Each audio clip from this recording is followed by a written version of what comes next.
మొన్న మాట్లాడుతూ ఒక స్టేట్మెంట్ చేశారు, పాకిస్తాన్ కు అనుకూలంగా మాట్లాడే నాయకులు ఎవరున్న దేశంలో వాళ్ళు వైఖరి మార్చుకోవాలి, వెళ్ళిపోవాలని స్టేట్మెంట్ చేశారు. దానికి కాంగ్రెస్ పార్టీ నాయకులు మీ పైన దాడి చేస్తా ఉన్నారు, ఎంపీలు, కాంగ్రెస్ పార్టీ సీనియర్ నాయకులు.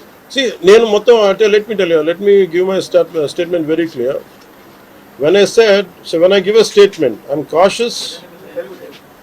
నేను మొన్న మీరు చెప్పినప్పుడు ఒకటి నేను చాలా ఆలోచించి చెప్పాను. అదేంటంటే నేను కొద్దిమంది కాంగ్రెస్ నాయకులనే చెప్పాను, అందరూ కాంగ్రెస్ నాయకులని చెప్పాను. Because I choose my words carefully, because I know that I'm accountable for my words. అందుకని నేను ప్రత్యేకించి కొద్దిమంది కాంగ్రెస్ నాయకుల మాటలు విన్నాను, నేను మీడియాలో చూశాను, అది రిపీటెడ్గా జరుగుతుంది. అలాగే చాలామంది ఇట్లాంటి టైమ్స్లో ప్రభుత్వానికి మనం అండగా నిలబడాలి, కానీ ఇదేమైనా ప్రత్యేకించి అది ఒక భారతీయ జనతా పార్టీయో లేదంటే ఒక ఎన్డీఏ కూటమి చేస్తున్న యుద్ధం కాదు, అంటే దేశం చేస్తున్న యుద్ధం ఇది.